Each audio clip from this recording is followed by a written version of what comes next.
All right, I'm going to take a little tour here into how I have everything set up here in my truck. Full-size Ford Transit. I try to keep it nice and clean inside here. But it's like a cockpit in here. I like everything to be accessible right where I sit as I drive, without being out of reach, without being inaccessible, but being able to be heard while I'm traveling with the windows open or on the highway. I don't want to have a hard time hearing things. So to start, I have my ID 5100 here from Icom. This is my workhorse here. I use this every day for VHF and UHF analog repeaters and D-Star through my hotspot, and D-Star repeaters locally. That's attached to the RAM mount that I had, Ramacan 2 mount, which I had in the last video. That goes in a cup holder. Very, very easy, because I don't like anything permanent. I want to be able to take everything out. I don't want to screw things to the dashboard and, you know, have a big process. If I had to move vehicles tomorrow, I could pull everything out in 15 minutes. No big deal. So the can mount here goes right in the cup holder and keeps it nice and secure. And this thing will swivel if I want it to, but I got it set pretty much where I need it to be. And no problem. So that's the ID 5100. Now, over here on the side of the seat, the passenger seat, I have my President Lincoln 2 Plus, and that's for 10 and 12 meters. I have that just screwed with the mobile mounting bracket. 2 screws right into the plastic, little tiny screws. And I haven't hung the mic hanger yet, so I just kind of got the mic laying there. But when 10 meters open, this thing is open. This thing's going to be running here all the time. And that can come out in a few minutes. Underneath here, I have a Midland Titan Mobile low band VHF for business band commercial. That's around 47 megahertz. That's the head unit, and the base is mounted behind the seat, I'll show you, as well as the 5100. The base of the 5100 is under my seat, and I have an external speaker. So continuing on, I got the Lincoln here. Then I have my MXT 400 Midland GMRS I just put in. That's screwed on the other side right here. Just, again, 2 screws, bracket screws right in, no problem. I can take it right out. Now, the thing about this, I have to say, I've learned a couple things so far. GMRS, I haven't made any contacts on repeaters yet, although I have found a couple repeaters in my travels. Actually, there's one in Cocoa that seems to cover quite well, Cocoa Beach. But I hear people keying up, I just don't hear people talking on it. What I will tell you is the FRS channels 1 through 7 are constantly busy.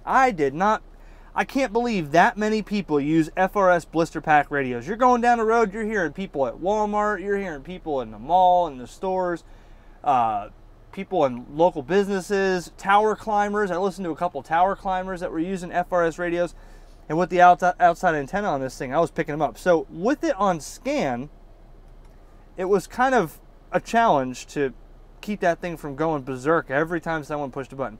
Now, what I will tell you is I learned a couple things in the last video. So remember, channels 15 through 22 are the 50 watt or 40 watt channels, high power for GMRS.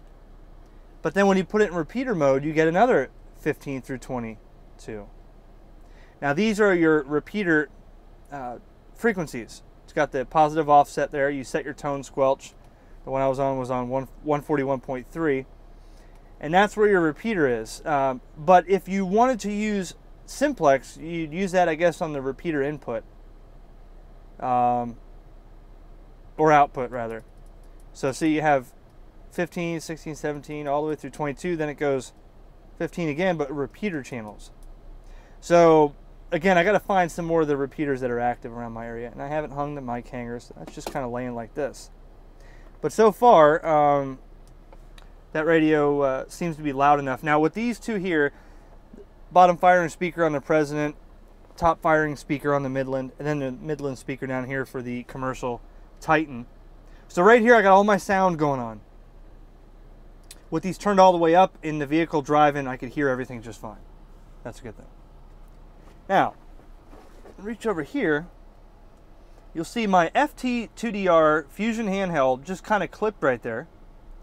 And the antenna is actually connected to a VHF amplifier. That's a cheapie, all right? But that VHF amplifier is because I use this radio right here primarily on APRS. So when I'm beaconing my position on APRS or storm season, tracking other people that are skywarn and stuff, instead of having 5 watts with the outside antenna, I'm using that with the amp there. 5 watts in on that little cheap amp, I get about 35 watts out, and it doesn't draw much. Now, if I decide that I want to have some fusion activity, again with a little more than 5 watts, I have my speaker camera mic here for the FT2D. That'll plug right into the side of that radio, and now I'll have that microphone like this, laying right here, and now I could use that like a fusion radio. You may say, well, why don't you get an FTM 400 and put in here? Well, I don't think I'll use it that much. And yeah, that would eliminate the APRS like this. I'd have 50 watts. But again, I'm not going to invest in another radio at this time for that. That's just beaconing, and with the amp it helps. Now I got to clean up that wiring. I got some wire loom, and I got to finish doing all this routing on the wiring. But at least it's Velcroed there, and it works. You know, 35. Sometimes I'm traveling. I'm in areas where the digipeaters are 40 miles away, and it actually will work at 35 watts with the external antenna. And if I wanted to use my Bluetooth TNC, I can do that and set up my tablet in here if I needed to. Now over here, you can see, switch hands here. I put a Walmart cheapy cigarette lighter extender slash splitter so I can have multiple back here. I have a USB here, so if I wanted to charge another phone or a tablet or something, I could plug in here. Then I have several cigarette lighter ports in the back. And that's kind of what I have running here. I got my Yaesu charger, so that keeps this radio powered all the time. And I actually do have this amplifier with a cigarette lighter on the end of it, because it's only drawing like 4 amps, and that thing's working just fine. So that I didn't have to run a whole other power wire just for that amplifier, which is on only half the time anyways. So I'll show you the antennas in a second, but so I have my ID5100, 10 meter, 12 meter, GMRS, Yaesu Fusion. I have it all kind of right here, cockpit style, and my, well, that's totally separate. That's for work stuff. So the mounts I have for my antennas, this is the Midland MXT A12 magnetic mount for the GMRS that I have, and that's a 3-inch magnet with an NMO adapter on there and the coax, and it's got a PL259 on the end of it. Okay, and then this one here is the President magnet mount, which has a 3/8 by 24-inch stud. I think that's a 4-inch magnet, and they looks like they have a 10-year warranty on that also. President really puts a warranty on their stuff, I guess.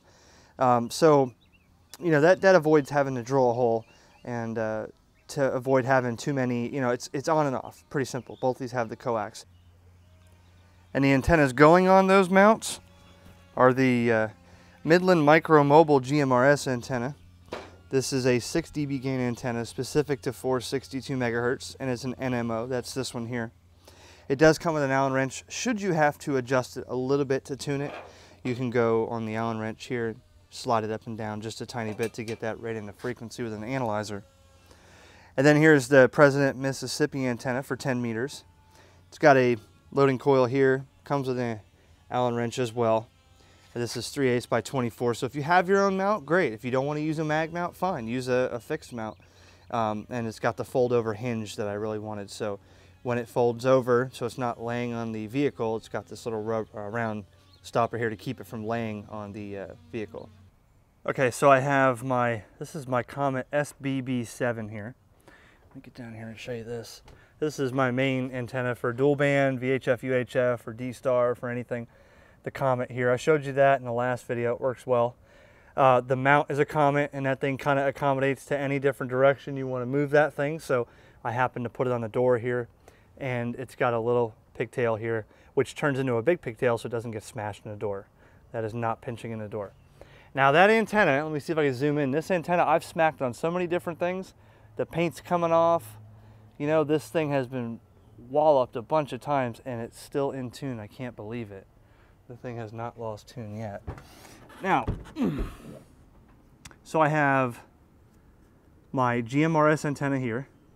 That is a Midland 6 dB GMRS antenna. And I have the President Mississippi antenna for 10 meters right there in the middle. All right, now that is a little short. We'll find out if that's going to be efficient enough. Then in the front, I have my APRS antenna. That's also a Comet that I showed you in a previous video about mobile antennas. Then I have my low band over there. So again, I don't want anything permanent. So they're all pretty much magnet mount there. They are all removable very quickly. And, you know, even the coax here, you might look at that and say, what the hell is that? Well, you know, again, I don't want anything drilled, ran through, but it's not pinching. These are not pinching here. These are just tucked into weather stripping.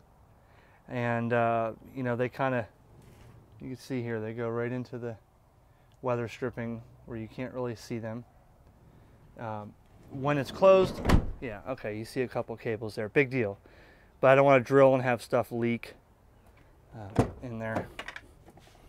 You can see here, I mean, you can't see where they come in because I got them all routed underneath the rubber matting there.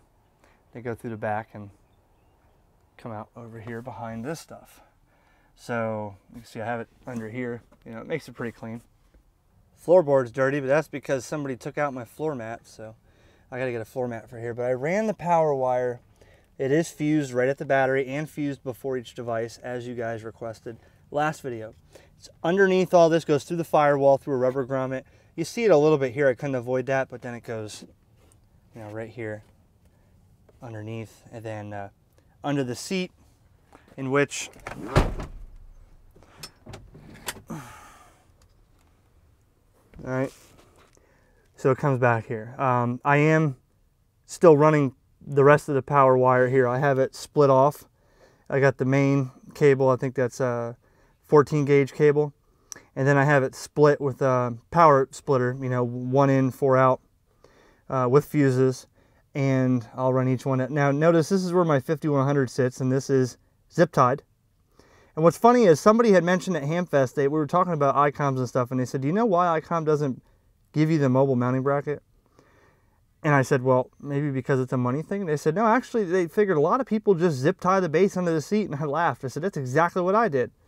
He said, yeah, so, you know, to bring the price down a little bit on a radio, I guess, not including the mounting bracket, because half the people do a cob job like this.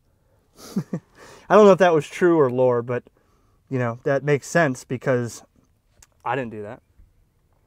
So no big deal. The only problem that I have is that my mic is on the wrong side. My mic comes out the driver's side. So this is usually here in my lap like this. Now that's a problem because if you forget and you close it in the door, you're gonna smash it. I gotta get an extension because of the way I mounted that body and extend it to come around the other way. So other than that, I mean, yeah, I gotta wrap up the cables there for the amp and stuff and tuck in. But other than that, I mean, I have all my space here, you know. I just gotta put the wire loom, and other than that, I have a free space there. You know, I've seen people where they just throw the radios on the seat and then nobody could sit down, and you can't put a drink in there. So I have a cup holder here and got one up here. So my stuff's not all taken over by radios, you know. And it's easy enough to pop this head right off if I need to in the sunlight. Normally what I do is I take some like small black bags or cloths, not paper bags, but like canvas bags, and I fold them and kind of lay them over so you don't see it, you know. But normally I take my stuff out, like the head unit here I pull out, and I don't leave this in the sun because people have reported that that'll go bad leaving it in the sun, of course, so I don't do that. But I try to keep it, you know, discreet. But it's at least, this keeps me sane when I'm mobilizing, and keeps me informed with storm season. I'll know exactly what's happening with the guys on the ground, you know how that goes. Ham radio is always your ticket to knowing exactly what the heck is going on. Thanks for watching. More on the way.